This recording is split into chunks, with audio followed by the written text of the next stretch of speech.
Welcome to the Batman Villains of Old Time Radio, our amazing world of radio summer series where we examine the old-time radio careers of the talented performers who brought the 1960s TV Batman villains to life. Now from Boise, Idaho, here's your host, Adam Graham. We turn to the next Batman villain actor chosen by our Patreon supporters, Liberace.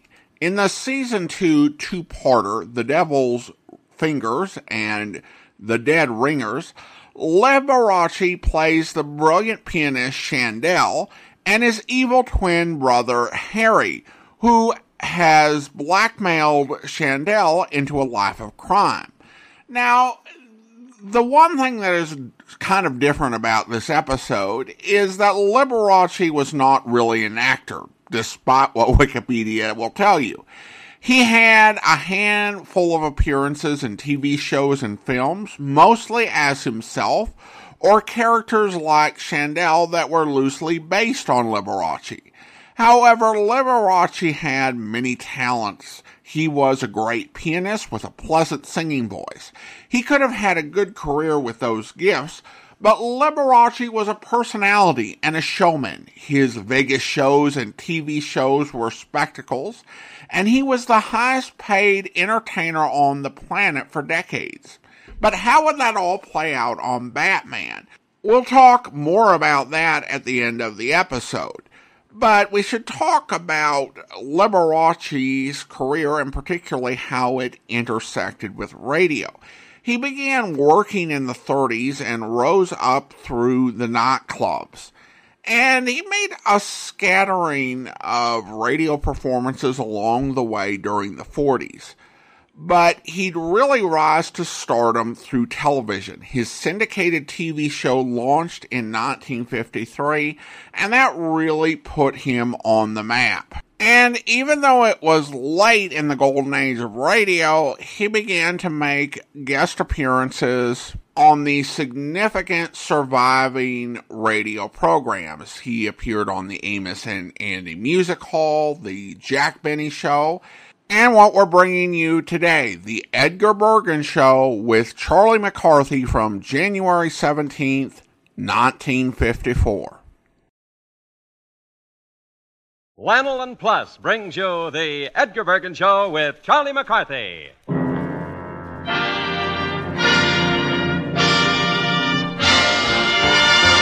I'll clip yourself and I'll mow you down.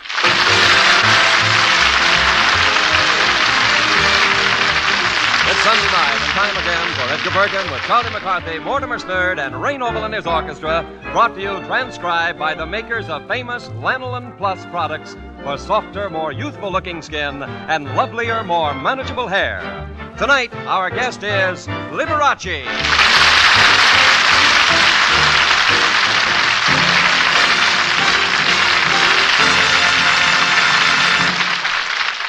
If you're wondering how you can look more youthful and radiant, you'll welcome the promise in the words you will hear tonight about Lanolin Plus.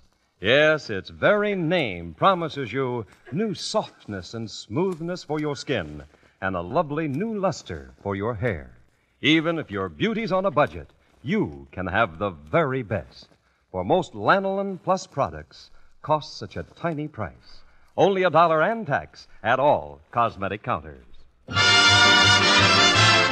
And now, here is Edgar Bergen with Charlie McCarthy.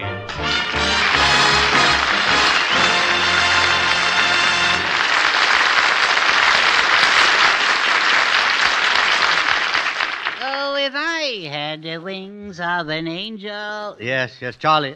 Please, that's nothing to sing about. You ought to be ashamed of yourself. A boy your age with a jail record. Just call me number 77682. Let's hope this incident doesn't get into the newspapers. Think of my standing in the community. Let's face it, Bergen. Your standing's already down to a squatting position. Oh, think of it. My boy in jail.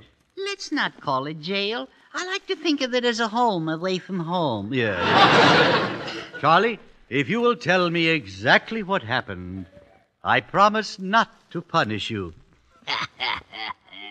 Oh, you do love to set those booby traps for me, don't you? Well, I'll tell you, Bergie. You see, a policeman went in for a cup of coffee and left his motorcycle standing outside with the radio on, you see? Yes, I see.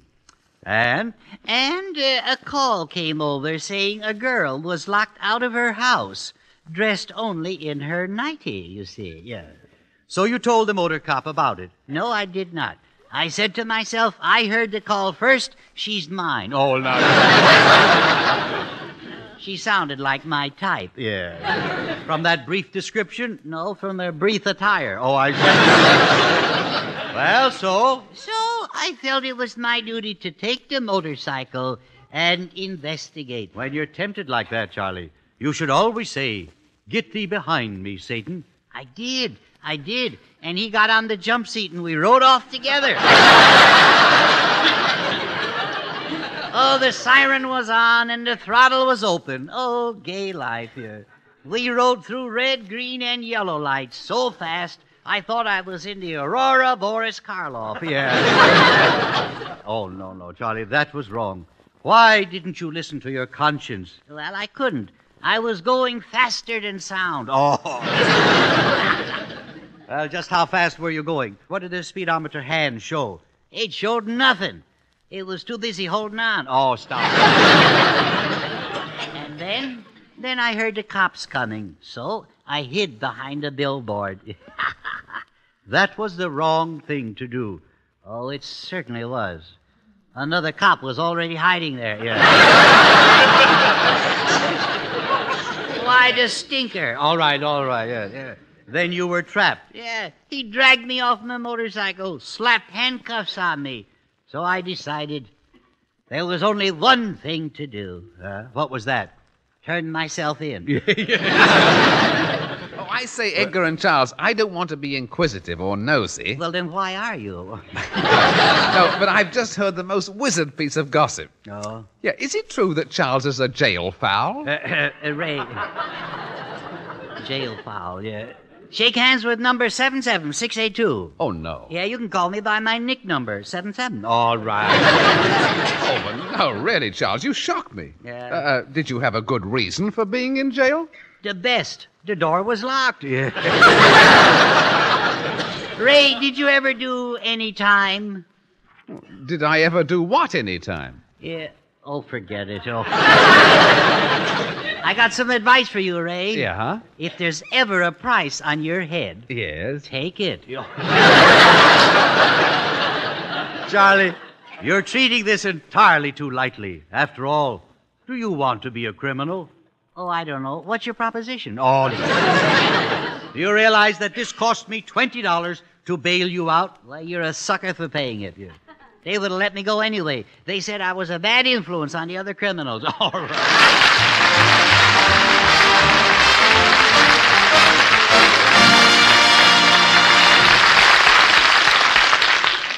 Ladies and gentlemen, our guest for the evening has made one of the most phenomenal rises to stardom in the history of show business. He only has one name, but 10 very talented fingers. And here he is playing beer barrel polka, Liberace.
Mortimer, a penny for your thoughts. Boy, are you going to get gypped on that one, Well, tell me, my country boy, how are things down on the farm? Well, pretty good. Any new animals there? Yeah, pretty soon now. My nanny goat's going to have some little goatees. Oh, I see. She's expecting, eh? Expecting nothing. She's sure of it. Oh,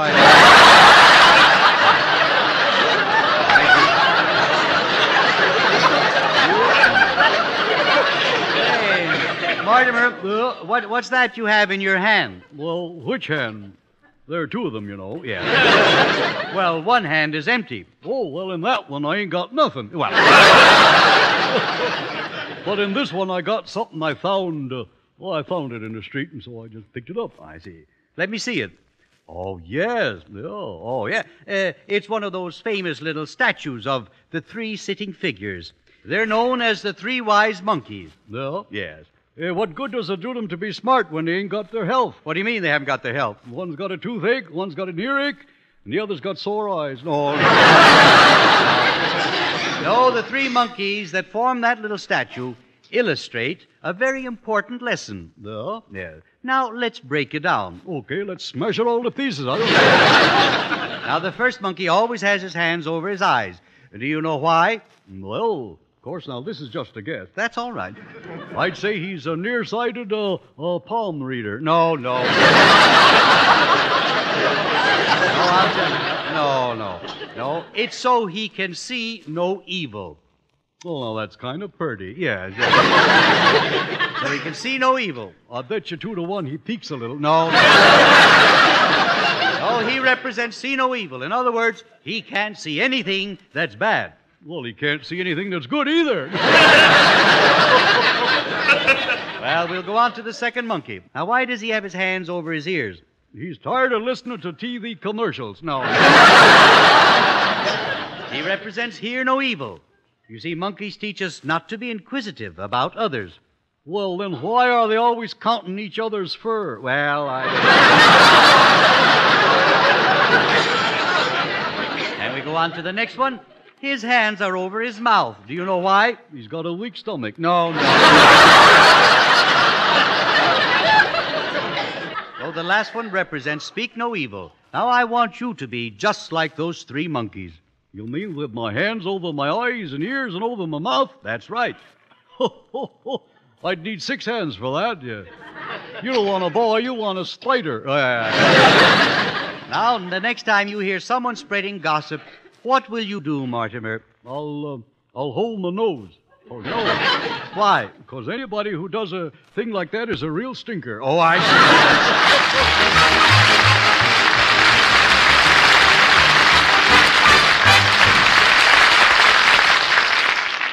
Well, Charlie, I understand you have a bit of advice for the lovelorn tonight. How about telling the girls about it? All right, Bill. Now listen closely. Here's something you should realize. The way for gals to hold their guys, to stay beguiling, soft and sweet, with lanolin plus from head to feet. Charlie. Well, we know what you mean. There's just something about a girl with a lanolin plus complexion that's irresistible.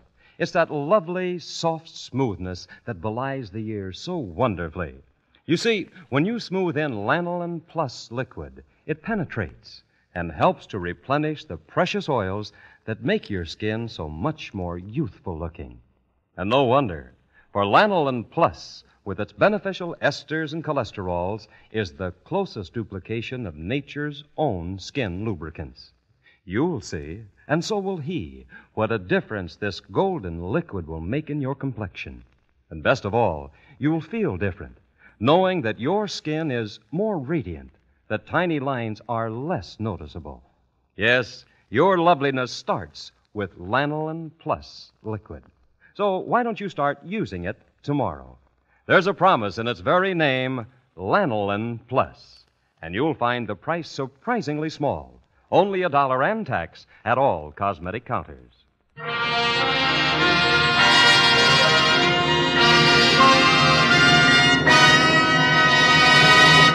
Ladies and gentlemen, I'm sure you've all heard of the show, You Are There, which recreates the great events in history. Tonight, Charlie McCarthy wants to bring you his version of that program. And the great historical event to be recorded is... The Discovery of Liberace. The scene opens in the office of one of the lesser-known music publishing companies struggling for recognition. And don't forget, you are there.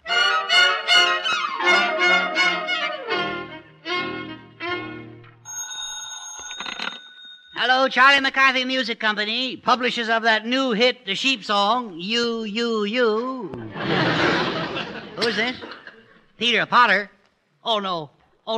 Oh, you can't do that to him, Pete. You can't. Hey, what was that, Chief? Well, one of our songwriters was just executed on jukebox jury. Oh, that's the 8th one we've lost this week. Yeah, all we got left is Liberace. He's that new fella I hired, you know. Yeah, how's he doing? I don't know. Let's find out. Hey, Liberace. Irving B. Liberace. Yes, Chief? Did you write a song for me yet? I've got a great one for you, Chief. It's dedicated to Terry Moore. What's the use of a truce if they're gonna be meanies and bar those crazy mink bikinis? Liberace, I've heard a lot of good songs in my time. Yes, boss. Yes. But this one's really lousy. Turn in your brother George. You're through. Oh, how'd you do, you song publishing chaps? Yes. Give me some epidermis. I'm frigid, man. Do you excavate me? And all that sort of musical rot, you know. I tell you, this ebb tide is bringing in everything. Now, look, Crumpet Brain, I'm a very busy man. What do you want? Well, old chap, you see, my name is Ray Noble, and I've written a song I'd like to sing for you. Oh? Mm-hmm. It's called Good Night, Sweetheart. Yeah. That's a good title, isn't it? No. And it goes like this. Good night, sweetheart, Stop, that's till enough. we meet... No, I'm sorry. That song will never make it, boy. Oh, what a pity. You know, and I thought I had another Ricochet romance. Yeah. Now, get out, you hear? Get out! You, Liberace, back to your piano. Hey, Chief, your head song plugger, Kirkwood, is here to see you. Well, good. I hope he has some news. Come on in, Kirkwood. You're as cute as a dish of lamb stew. Ooh, steady, stomach, steady. Yeah, there's a lot to study there. Yeah. Look, Rudolph the Red-Nosed Song Plugger, you're not bringing in any business. Well, it's not my fault, boy. Our songs are just miserable. Oh? Now, who'd want to sing this one? There are so many holes in my mattress, it might as well be spring.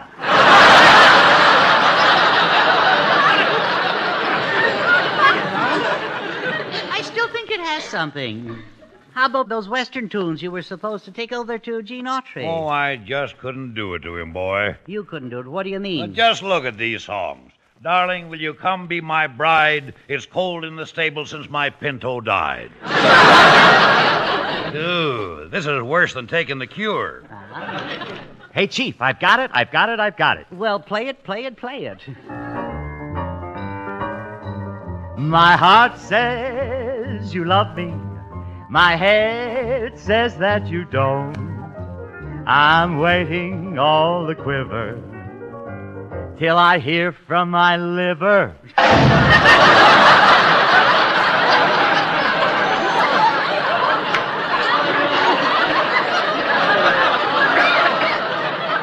Waiting to hear from your liver. I think I'll cut my throat. Are you fixed for blades? Oh, wait a minute, rag mop. Look, Liberace, when I hired you, you said you knew music. Well, I do, Chief. Why, I was a child prodigy. At the age of 2, my father bought me a piano, and before I was 3, I made over $400. Well, now that's good. How did you do it? I sold the piano. Now, look, Kirkwood, I don't think you've been on the job, frankly. Oh, how can you say that, boy? I've got all the music right here in my briefcase. See how heavy it is.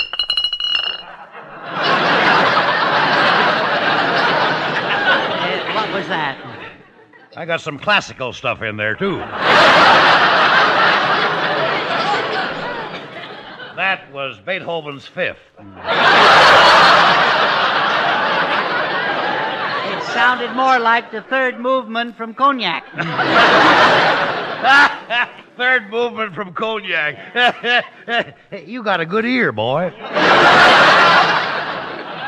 So that's it, Kirkwood. You've been drinking on the job. Shh, please, boy, not so loud.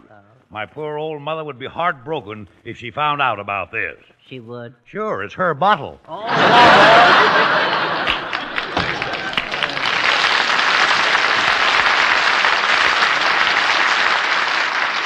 Well, there he goes. Baubles, bangles, and bobbles. Now, let's look at this hit parade. E compare, that's amore. Gee, why couldn't I get an Italian songwriter? That's the ticket, an Italian songwriter. Arrivederci, old lasagna. What? I am an Italian songwriter. Oh, no. I used to compose a song. Oh, you did. She goes like this. Yes. Good night, senorita, till we meet, sir, over a pizza. Now you get out of here. Broke it down, Luigi. If you ever come back, I'm... Chief, this time I've done it. Oh, good. I've written a new love song that will sweep the nation. Sing Liberace. Is it love or a sinus condition? For I feel like I'm getting the flu. The bees are making honey, and I've got the hives. I'm itching to come back to you. Yes, Liberace. That's great.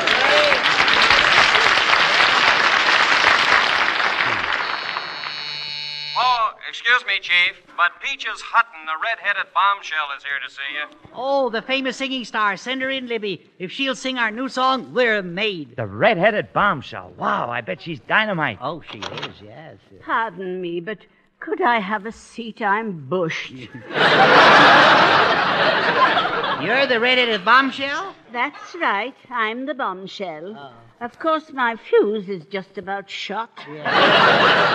How'd you like that? We were expecting Eartha Kitt, and we get Grandma Moses here. Oh, I'm pooped. Yeah. Walking up all those stairs knocked me out. Why didn't you take the elevator? Oh, I never take the elevator anymore. No? Why not? Well, I'm so close to going, I'm afraid to push the button marked up. Well, here you are, ma'am. I think you better have a seat. Well, thanks. You're cute. And look at those lovely teeth. Gee, I'd love to borrow them when I bite into my Melba toes. So you're the famous singing star, huh? That's right. I used to dance, too, but I had to give it up. Why? Well, in one performance, I kicked too high, and zing went the strings of my corset. Heavens to Lily St. Cyr. But now look, Peaches, Liberace has written a new song which we think will just be great for you. Oh, goody, goody. Well, let's go, Liberace. Play your song. But, Chief, it's getting dark. Turn on the lights. I'm sorry, Liberace. We didn't pay the electric bill. Well, how can I see to play? Well, here. I will light a candle and put it on the piano. Piano by candlelight. Yeah. Oh, gee.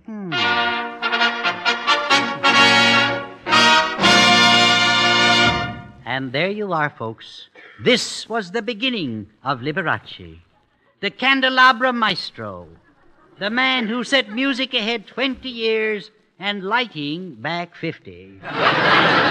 Play, Liberace. Let's hear your big new Columbia release.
Have you noticed now that winter's here, soot and smoke make your hair need more frequent shampooings? However, too much water can deplete the natural oils that you depend on to keep your hair soft, shining, and manageable. So if you're wise, you'll start taking advantage of the wonders of Lanolin Plus for the hair. For when you use this effective dressing and conditioner between shampoos, you help to supplement those precious natural oils that keep your hair silky and in place from one washing to the next. You see, Lanolin Plus generously shares with your hair its valuable esters and cholesterols that are so similar to nature's own kind of lubricants. So why don't you try Lanolin Plus for the hair? Discover what it's like to have the kind of hair you've always wished for. Sparkling with highlights and so very easy to take care of. And best of all, Lanolin Plus for the hair costs only $1 and tax.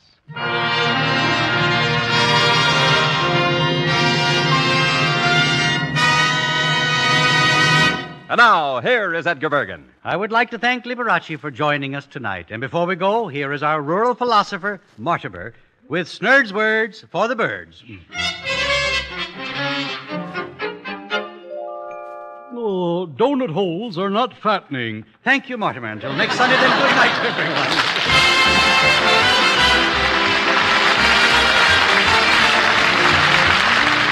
Remember to listen to Edgar Bergen with Charlie McCarthy, Mortimer Snerd, Ray Noble, and the entire ensemble, brought to you by Lanolin Plus over the CBS radio network at the same time.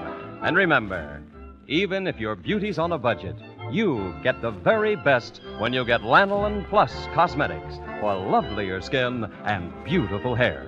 Tonight's Edgar Bergen Show with Jack Kirkwood and Gloria Gordon was produced and transcribed in Hollywood by Sam Pierce, script by Norman Paul, Cy Rose, and Zeno Klinker. This is Bill Baldwin speaking. Next week, the Edgar Bergen Show with Charlie McCarthy will be brought to you by Chicken of the Sea, the greatest name in seafood. Every day, more tuna with Miss Chicken of the Sea on the label is sold than any other brand, because homemakers are discovering that Chicken of the Sea gives them the finest portions of tuna, the choice center cuts, all for not 1 penny more. Get Chicken of the Sea tuna at your favorite store tomorrow and make this delicious discovery for yourself. This is the CBS Radio Network.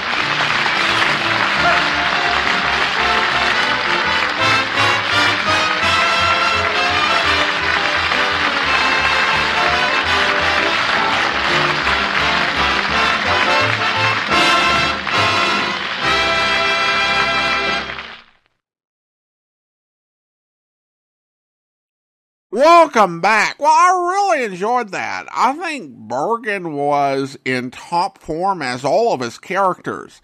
Since we've been thinking about the 1960s Batman series, listening to this, I realized there was a missed opportunity for that series. It would have been something if they had used Edgar Bergen and Charlie McCarthy as villains.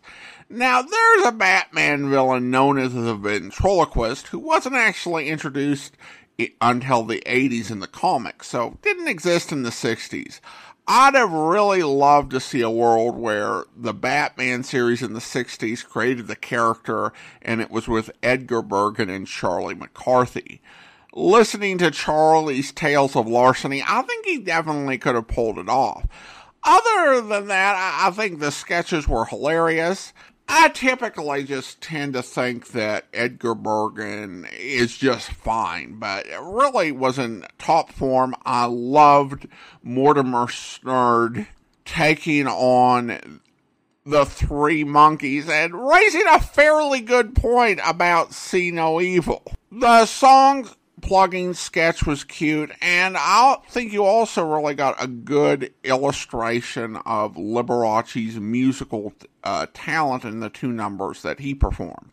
Now let's go ahead and talk about the Batman episodes, The Devil's Fingers and The Dead Ringers.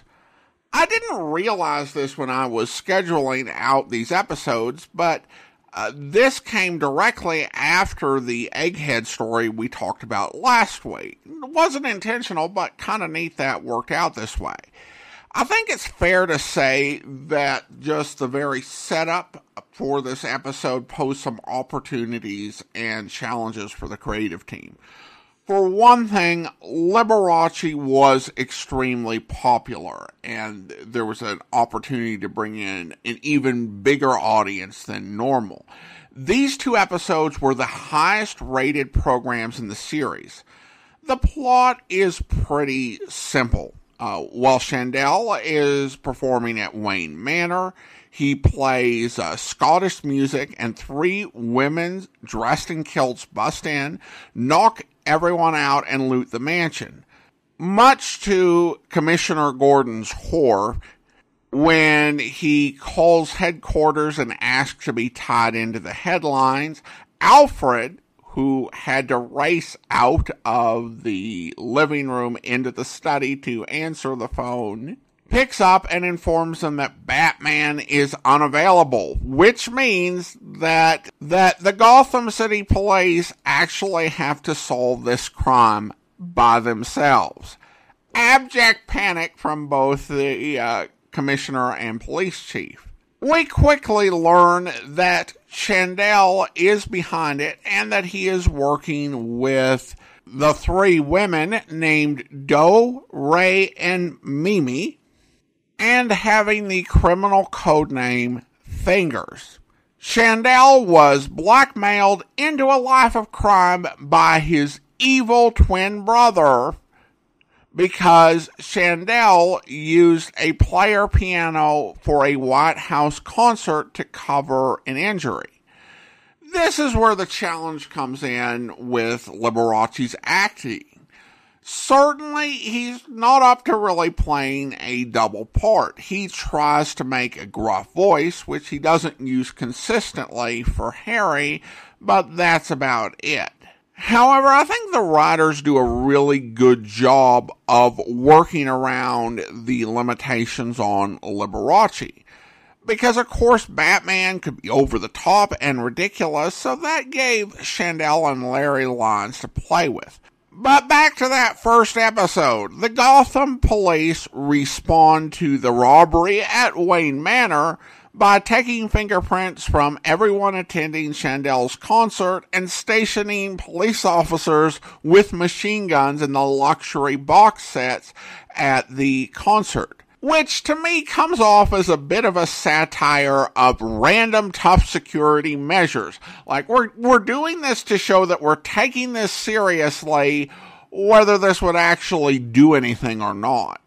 However, it all comes to naught when Chandel's accomplices strike elsewhere in themed outfits, and a missed note in the piece that Chandel is playing served as the signal to go ahead.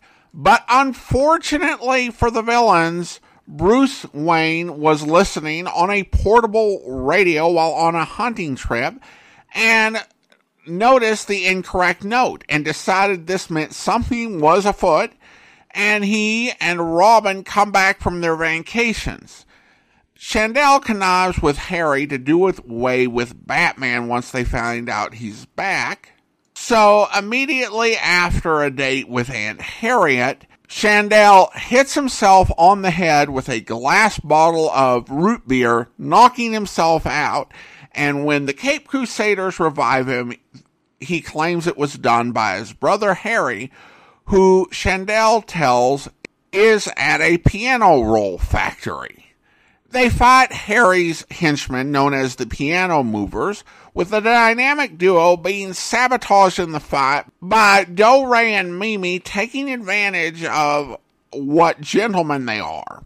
And eventually, though, they're captured due to Harry's quick thinking and put on a conveyor belt leading to a machine that is used to punch holes in the scrolls for player pianos, which is meant to seal the dynamic duo's fate. I just love the trap, and it is hilarious how they escape it at the start of the next episode. In the next episode, we learn Chandel's endgame, which is to seduce and marry Aunt Harriet, then go ahead and eliminate Bruce and Dick, and then obtain the $5 million that is needed to pay off Harry and get him to go away.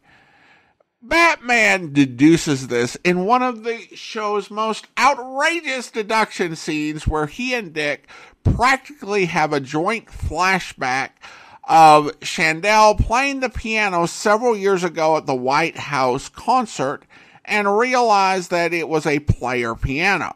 And then they deduce the rest of his plan through leaps in logic, and they come up with a plan which is to fake Dick and Bruce's death in a darkroom incident.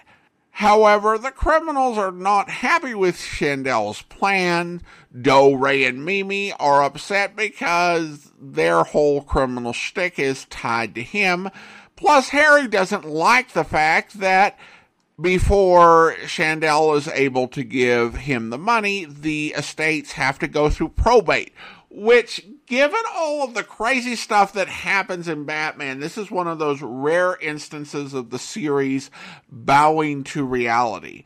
So Harry knocks out Chandel. He comes up with a plan to make a bigger short-term score and uses Chandel's relationship with Aunt Harriet as a basis for this plan. However, when Harry kisses Aunt Harriet's hand, she knows he's an imposter, and it sets up a showdown between Harry and Aunt Harriet. And Madge Blake is absolutely amazing in this as Aunt Harriet. She doesn't typically get a whole lot to do, but really shines here. I don't have many complaints about this episode. Probably the biggest one is that they attempted a Chandel and Harry joint conversation scene that is probably one of the least convincing ways to do that, and it's not like other productions hadn't found more believable ways to shoot those sort of scenes. The original Parent Trap movie had come out in 1961. But beyond that, this is actually a very solid story, and it may have been one of the more creatively challenging ones to do. The production team had a guest star who wasn't a talented actor, and they actually worked around that. While Liberace's acting has some off moments, it mostly blends into the tapestry of the episode. The villain's part is not as significant in these two episodes as it usually is, but the series taps into the talent of their supporting cast. In the second episode, it was Madge Blake. In the first episode, Neil Hamilton as Commissioner Gordon had some really great scenes and fantastic lines. And even some of the guest characters helped. Do, Ray, and Mimi were a lot of fun, as was Harry's criminal lawyer, and that was a really funny scene the way that worked. At the same time, the episode gave Liberace enough screen time and opportunities to be entertaining that it would satisfy regular Liberace fans who were not regular Batman viewers, while at the same time not weighing down the quality of the episode. It's certainly not my favorite episode, but it's one I have to appreciate for being entertaining and the fine balancing act it achieves. Well, listener comments and feedback now, and we have a comment from Delia on Facebook regarding On a Country Road. So scary. And now I want to go ahead and thank our Patreon supporter of the day. Thank you to Deborah, supporting the podcast at the Detective Sergeant level of $7.14 or more per month. And a Patreon supporter since December of 2019. Thanks so much for your support. And that will actually do it for today. Join us back here, same bat time, same bat podcast.